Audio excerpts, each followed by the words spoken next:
Really? Aircon until 9. Damn. At least they're opening up now. No, it's just like you can like swipe from to go in. But at least it'll open. Oh yeah, they will. I Okay. think we're live, Oh, bro. we are live. There you go. What's up, You guys saw the birthday behind the scenes there. boy? Yes, yes. If you guys are wondering why I'm wearing this birthday hat, it's because it's my birthday.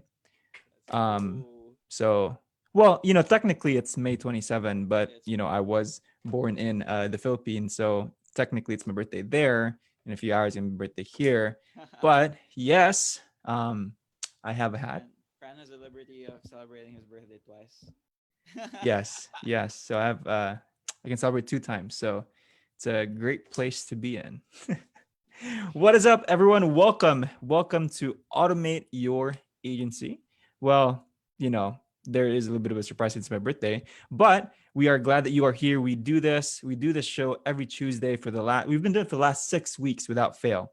Every Tuesday, 5:30 p.m. Pacific Standard Time, and in the last 5 shows, we've shown you guys a lot of the automations that go behind the scenes at our agency in Augment Digital, and frankly, a lot of the feedback that we've been getting from our audience is that it's nothing. It's like nothing out there, right? We actually show you how we build it. We share with you the zaps and everything. It's just amazing, amazing stuff. If you want to see all our previous episodes, just go ahead to the unit section over to your left. If you're using your mobile, check somewhere below the cover photo. I just figured this out recently. It's not on your left when you're in your mobile, but check out the unit section and you'll see all our past shows, and it's just gonna be amazing, amazing, amazing.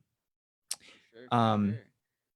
All right, so yeah, as you guys can see in the title, we're just gonna have we're gonna take a break from our usual breakdowns and just like step back a bit, and it's Fran's birthday, so everyone drop those greetings, and if you're watching the replay, give Fran a happy birthday message. But yeah, so we just wanted with this coming up and Fran turning having his birthday, we wanted to just step back and like review and like just like break down what we've learned in the last few years that we started this, especially with Fran, and like he's been doing this for a few years now, and turning 25 is no easy order. midlife, bro. It is Midlife, hard to turn midlife crisis. midlife crisis. So yeah, we thought it would be good to just dive into that a bit, right? So Fran, are you ready?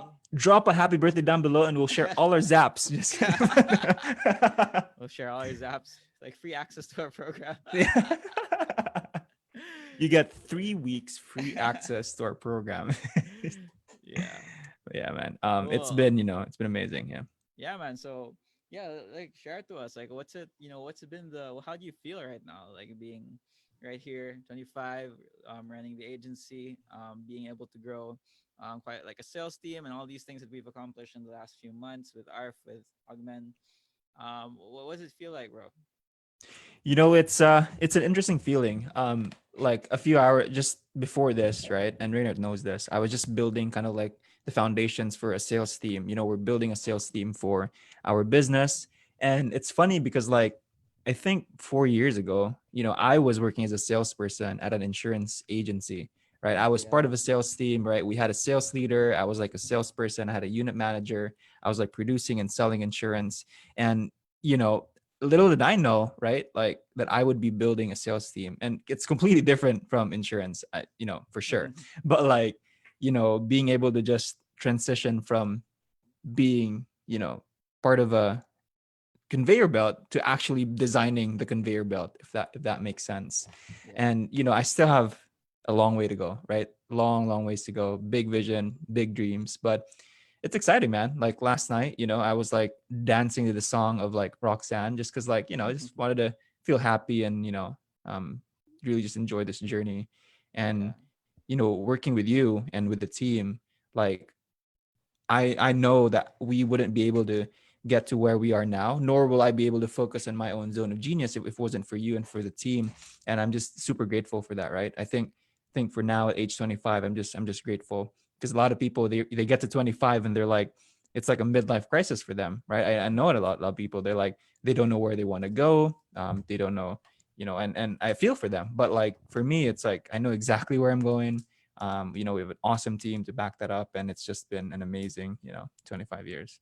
Nice, good stuff. You've been selling insurance since you were a kid. Kidding. Yeah, bro. No, I was selling soap.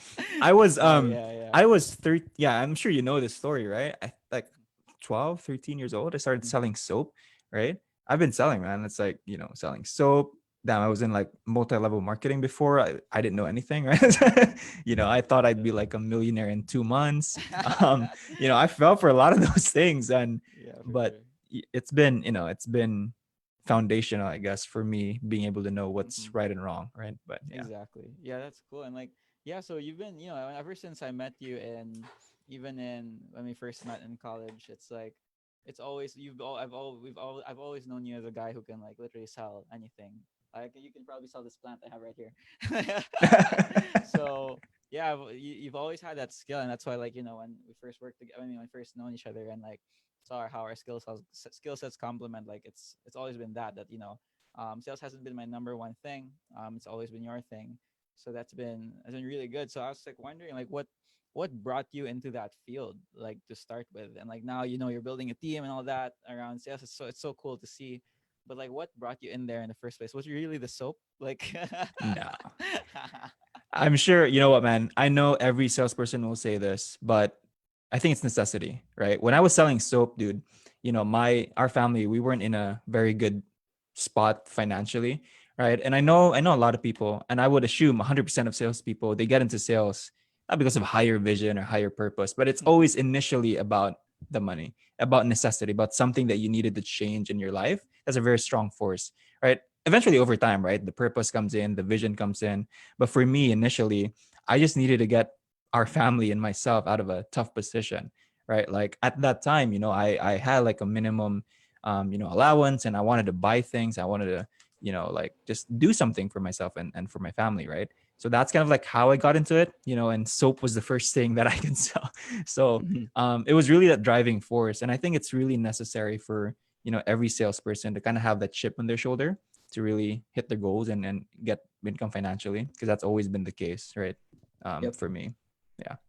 Nice. And then how did that lead to like the rest of your experiences? Because I know in college, like before I came in, so like in college, like I was literally Fran's like mentee. He used to run like I think the first time I saw you really in that sales situation was like the sponsorships, right? Yeah. So how did that like think like shape your experience like going into now?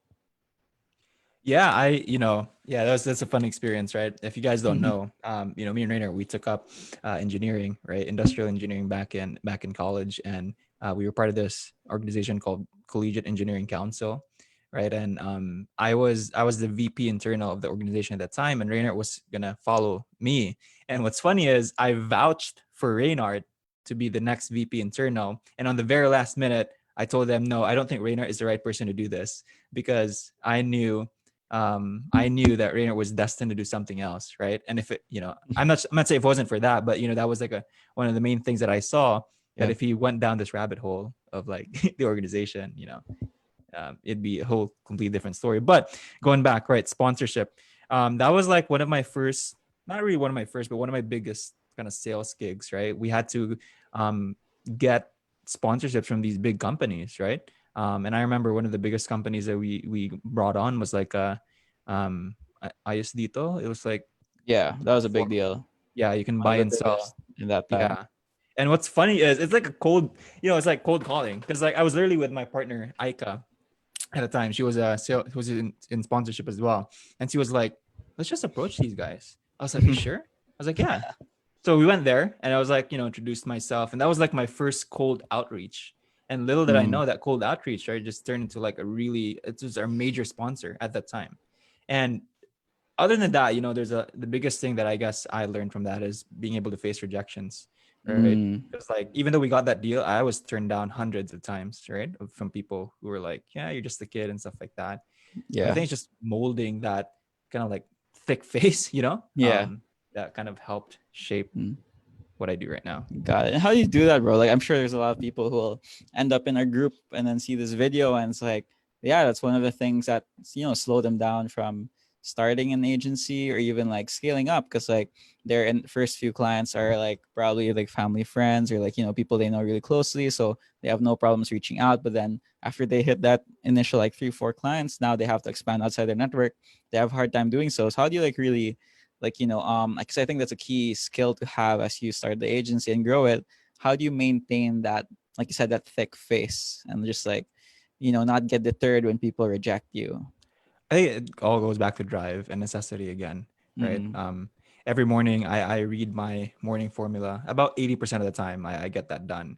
And it just reminds me of why I'm doing what I'm doing. Of course, there's a bigger purpose, right? There's a vision that we have. But Sure. if you really go down to like the meat of it, it's having a family, right? It's I'm getting married, Woo. having mom and dad, right? Yeah, I'm getting married. It's exciting stuff, Damn, bro. so many things happening. Here's your Yeah. birthday. Well, your birthday happens every year though. So you know yeah. Having that, being able to provide for my mom and dad and the family. I think those are, because like if you think about it, you have a deal, right? Are you going to make this call, or are you going to have your wife, your mom, and your dad suffer? It's like, Damn. choose between that. It's like, freaking make the call. Yeah. And it's the same with growing your business. I mean, what's a small, rejection for a lifetime of happiness and like growth in your business, right? And Mm-hmm. so, I don't get me wrong, like even I still struggle like with calling people and making sure that Sure. I'm at the top of my game when I'm in a sales call. But it's just remembering that at the back of your mind of why, and remember the people that depend on you. It's like, it's like wings, right? As you kind of move forward. Yeah, makes a lot of sense. Yeah, it's like, yeah, that's like one of the hardest things I think, and one of the things that I can, I do okay like selling, but then it's like that's one of the things that do block me, right? It's like I don't want to deal with like people, right? And you do that really well, so that's really interesting. It's good. It's like interesting to see how that experience and sponsorship really shaped that. And from there, like, how did you further develop that? Because I think the next gig you had was then the insurance, right? Like starting the Yeah. insurance role. So how Yeah. what did you learn there that's really like shaped you the most? You know what, man? I mean, yeah, after sponsorship, I it's funny because I got into insurance because of sponsorship. Because Right. the company, and you were the one who referred me to that company. Yeah, Bro, I we think go so. way. Did I even sell you soap? I probably sold you soap before. It's like we go Maybe. way back, right? We go way back. Yeah. Because you were the one who suggested this company. I'm not gonna say it because it's like free marketing for them, but like, you suggested this company. I reached out to them for sponsorship. And then for some reason, the branch manager sold me, and now I became a financial planner Yeah. out of it, right? You got But she was sold, bro. good. She was good. Yeah. Um, but I think the biggest lesson I learned there, because I was like a bigger scale operation now, and it's learning to work in a team, right? Mm, Like in a professional an organization. And you know what? Backtrack. I think the biggest thing I learned there is selling something intangible, like, mm, because that's insurance, you, true. you can't see it. Like you can It's see not like paper, soap. You can feel that soap, you bro. can feel that You can feel that soap. soap. You can feel that soap. With sponsorship, you can see like your ads being displayed, right? You can It's see the true. print material. But freaking insurance, you only get it when you die. You're selling death. You're kidding. Yeah, it's like, if you're, it's funny because you have to sell them the benefit of dying. Do you see that? That's true. Like, That's pretty screwed up. Right now I think about it. I never saw it that way. yeah. So I think that was tough there. I was okay at it. I mean, I saw a lot of more people become more successful at it, Mm, and but that really taught me to really focus on the benefits, right? When you're selling, right, the emotional drivers, because we were taught to sell, like we weren't selling the insurance, we were selling what's gonna happen to their families when they pass mhm. away, right? Yeah. That's what we were selling, and I think that shaped a big part, even with our marketing, right? Like even with ARF, just a shameless plug here, but we don't sell the zaps. We don't sell all these databases that we build. We sell them what they get back because of the systems, right? The time they Yeah. spend with their families, right? The time that they can focus on their zone of genius. And a lot of sales people, they miss that. They just focus on the technical aspects and stuff of selling, but like it's really that emotional driver that moves people to action. For sure. For sure. Makes sense, bro. Yeah. It's like that intangible thing is like a key thing. I think, like, especially as you move into like, especially like consulting, even that to a certain degree Yeah. is because it's intangible. You don't see an item, you don't see ads up there. The transformation is inside the person. So you got to sell them on their transformation, right? So, Yeah. and like really help them to see that, this is the best path moving forward for them. Either work with us or like not work with us. Either way, it's for the person, right? Yeah. So that's pretty cool. And then like, what I had a question which was around what did you see change like as you moved from, you know, because the first few roles you had like selling soap and then selling insurance, and now like moving into really building your own thing into the with the agency, the first agency you started with, before we worked together. Like what was the biggest shift you had to make as you went into that like role? Like selling like yeah, Yeah. because I was selling like digital marketing and virtual assistant Mm-mm, mm-mm. services, right? Yeah. Um, biggest shift, man. I think so. It's like from intangible, and I could actually meet the person in front of me. Yeah. Now I had to go into this role of like meeting people from everywhere, right? Different parts of different parts of the world, and Mm-hmm. having to go through Zoom meetings. And I think what's interesting about digital marketing and starting your own business is when I was an insurance person, there was a product. When I was selling soap, there was a product. When I was selling sponsorship, there was an event that we had to sell. When you're a business owner, you have to create products, you have to create offers, you have to create something Mm, valuable. Sometimes you have to be flexible in a sales conversation, right? Because you want to kind of figure out the pain and the problems of a person and kind of craft a solution out of that. And mm-hmm. so I think I think entrepreneurship is really one of the best personal development um, activities that you can ever do for the rest of Agreed. your life, So you have no right? What do you choice. think? What do you think, bro? I mean, Yeah. you've run businesses. I mean, you've run Mhm. multiple businesses, and you're very successful. I mean, what do you see about entrepreneurship and kind of like Yeah, everything? it's good. It's like for sure. It's like one of the. It's like a constant problem solving thing, right? And you're right. I think that's one thing. Like having to create like offers on the fly, and like even if you don't do it yet, you gotta like because it's like for a fact that you can fulfill on it, and then that the person needs that the most. So why not, right? Why not connect them with the right solution for them?